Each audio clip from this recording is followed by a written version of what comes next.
We're all different. We don't look the same, believe the same things, feel the same way. Our gifts, voices, views are all unique and impact how we learn, achieve, and interact with others. At Duke University and Duke Health, we embrace differences among all people and aim to foster a diverse and inclusive community where our employees are always valued, respected, and supported. Diversity and inclusion to me, at a personal level, is really about people. In our organization, our mission is connected to how we bring people together from diverse backgrounds and nurture them to work in pursuit of a shared vision. At Duke, we're all about assembling diverse populations of people who bring special talents and interests to the table. And the more we learn from each other, the more we actively work with each other, whether in a research lab, delivering clinical care to our patients, serving the needs of our students, the better we will be. Teamwork is absolutely essential to the work of a great university. To do our best, it's important that we understand the value of diversity and how it fits into the work we do each and every day. My view of diversity is that it's a combination of lived experience and identity, and how those things affect the way one moves through the world. So identity being things like your race, your sex, sexual orientation, are what we describe as protected categories, combined with where or how you were raised, your socioeconomic status, what part of the country you come from, all impact how you work and learn here at Duke. So our shared goal is to embrace diversity and foster a climate where we all thrive and can bring our best selves in order to achieve excellence. I believe that diversity is more about what's your vantage point in life? Where do you come from? Who are you? What do you believe? How have you been raised? I think of diversity as every way that an individual exists in the world. And the way you exist in the world impacts not only your coworkers, but also the students, patients, and their families that we serve. The Duke Child and Adolescent Gender Care Clinic serves children who are struggling with their gender identity. We provide support, treatment, access to resources, access to medical care. This is a unique population, and they have a lot of needs, just people that understand them and will advocate for them and affirm who they are. I may not be transitioning the way some of these kids are, but I see in them my story in a lot of ways. I've felt the discrimination that they felt. I came out at 19 years old in college. It was a very difficult process for me. I was really afraid to tell anybody. Knowing that somebody understands is huge. I've been out as gay since I started here. I've just always felt like this is a safe professional environment to be in. This clinic is part of a bigger conversation. I'm part of an interdisciplinary team. You get to hear different perspectives. If we're really going to value diversity, you have to open your doors to everybody, not just a certain population. And every population has unique needs. It's no different with the LGBT community. So if a person doesn't feel safe telling somebody their status, their gender identity, or their sexual orientation, the provider is going to miss a lot of important information, important to their care. I think when every voice is heard, it not only enriches the conversation, but it brings new ideas to the table. Getting to hear the other perspective, I think, is what makes this institution great. We have students from all over the country, from all over the world here, and our role is to really truly educate them. And we don't really want there to be barriers to their education where they feel they're not comfortable here. We want all the students who come to Duke, regardless of background, to feel that they're full participants in the community and that everything at Duke is available and open to them. We serve a very diverse patient population.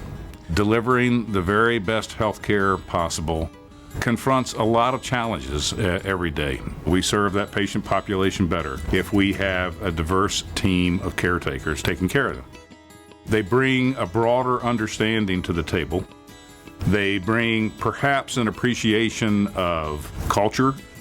My family story is that I was actually born in Vietnam, South Vietnam. My dad was the captain of the boat that escaped Vietnam. We went to a refugee camp in Malaysia, and then we were sponsored by a church in Massachusetts. There was only just a handful of Asian families in the whole city. It was a very white community and a very wealthy community, so we were, not wealthy and we were not white. In terms of differences, what we would eat for breakfast was way different than what my friends would eat for breakfast. When my friends would come over, they would be like, what's that, a shrine? Because we're Buddhist. Their teachings, just being kind and just giving back to the community, I think is what shaped me to want to become a social worker. I think it's our personal and professional charge to get to know people for the many layers that they are, what their preferences are, what their history is, their cultural understanding of medicines, of pain, of end of life. I think that's where it starts. The intention of wanting to hear another person's story and then respecting, that story, I think is fundamental. The world's increasing globalization requires more understanding and acceptance of the beliefs, values, and ethics of others, and the skills necessary to work with and serve diverse individuals and groups. At Duke, we're aiming to help our employees grow in cultural competence. Consider this. The brain categorizes people by race in the first 1/5 of a second after seeing a face. To advance, it's important that we begin to understand the role of implicit and explicit bias. I grew up in a segregated community in Houston, Texas, where I went to segregated school all the way through high school. So it was explicit. And it wasn't until later that I encountered what would be considered today implicit bias. As an African-American student going on rounds, I was greeted differently and I was treated differently by attending staff and in some cases by the patients that I interacted with. So I've had personal experience with it and believe that it exists. At the same time, I believe that we all have a responsibility to get it in the open. Explicit bias is overt. So I don't like working with people who come from Idaho. Things that you openly understand are a preference and that you consciously endorse. Implicit bias, on the other hand, occurs as a result of a subtle cognitive process that operates below the surface and is not conscious. So implicit bias can be damaging because it might work against your intentional goals. What does implicit bias look like? In one study, a man and a woman teach 2 sessions of an online class. Both teach one session using a male name and the other session using a female name. They teach the classes identically. At the end of the semester, they ask the students to rate the professors and the class, and the male names get rated significantly better, and it really indicates the power of gender in our culture. Here's another example to consider. When you see this word, overweight, what stereotype do you associate with it? Energetic or lazy? If you're like most people, you said lazy. Bias or subtle unconscious attitudes about others, not just as it relates to weight, but any identity or even someone's name, can result in lost opportunities.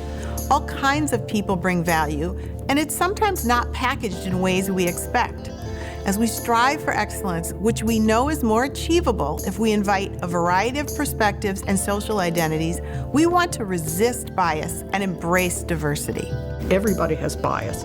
It's not a shaming thing. It's okay that you have bias. It's not okay if you don't examine it and do something about it. Implicit bias has even been shown to impact the quality of health care a patient receives based on their race, ethnicity, gender, or other characteristics.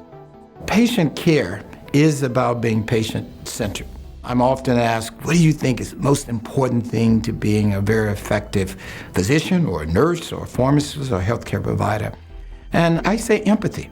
And empathy by definition means that you can put yourself in that individual's seat or bed or position, and it cuts to the core of our mission. Advancing health together means that we're going to rely on each individual to do his or her part to ensure that we extract every ounce of talent out of every individual in our organization to the benefit of the people in the communities we serve. Under my purview, particularly, I'm interested in enhancing faculty diversity. A team that brings a diversity of views to problem solving is going to be much more successful in the long run.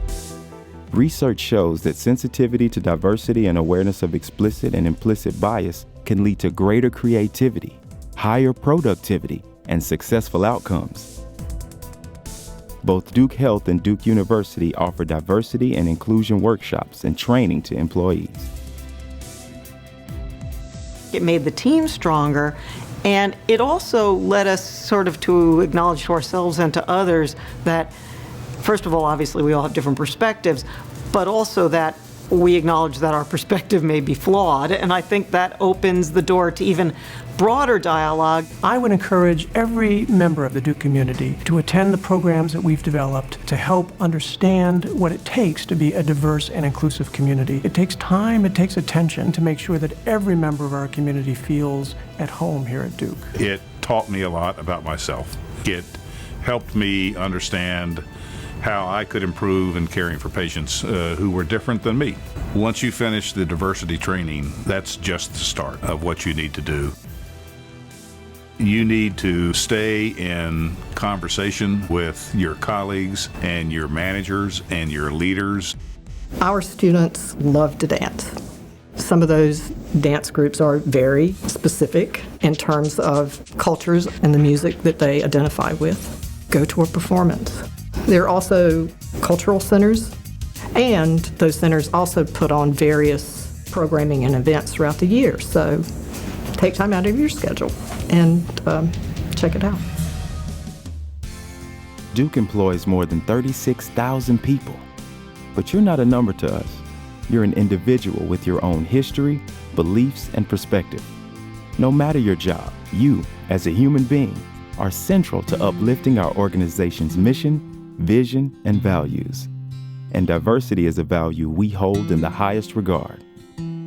Project Search is a really special collaboration that we have that includes numerous community partners. It's Duke Regional Hospital and the health system, it's Durham Public Schools, it's Alliance Behavioral Health, Vocational Rehab, and OE Enterprises, where we bring senior high school students from Durham Public Schools who have developmental disabilities, and they come into our hospital, spend the entire academic year here, and then they go out and do internships in the hospital. So they're learning real life job skills and getting that on-the-job training. So we've had, I believe, 38 students go through the program so far. About half of them are now employed somewhere in our community, some of them right here at Duke Regional. My teacher talked to Brian, let Brian know I need a job. They do train me. I do that job because I did not know how to do it, so one day help me out. Devontae's been employed with us for a few years now. The employees that we have in our department from Project Search come in, they punch the clock just like everyone else. We've now been able to hire 3 individuals into our department. We've found that they are extremely dependable. They show up on time, and they're just very eager to fulfill their day-to-day goals. All they want to do is contribute, have a paycheck, and be part of a family, and that's really what we're doing here. We're all human. It's a way we give back, but we get more than we ever give back. It's part of the work that we're doing on building a culture of inclusion and respect in our organization. But what I don't think any of us anticipated was the positive impact it would have on our entire team here.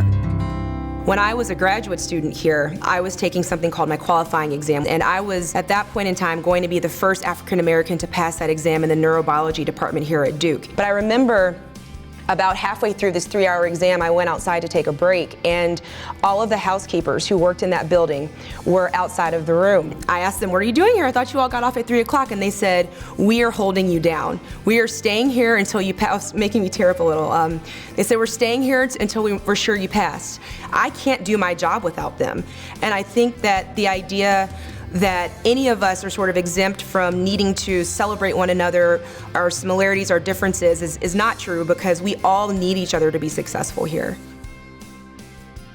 The last line of the Duke Statement of Commitment of Diversity and Inclusion says that all members of our community have a responsibility to uphold these values. And I think this is a critical concept because we all have a role to play in creating and maintaining a supportive and diverse university community. This is everyone's work.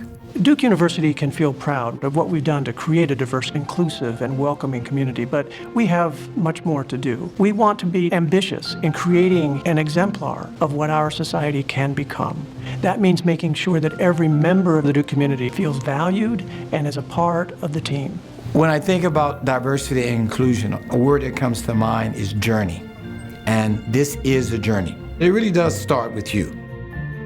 By respecting and valuing all of our colleagues for who they are and what they uniquely bring to the conversation.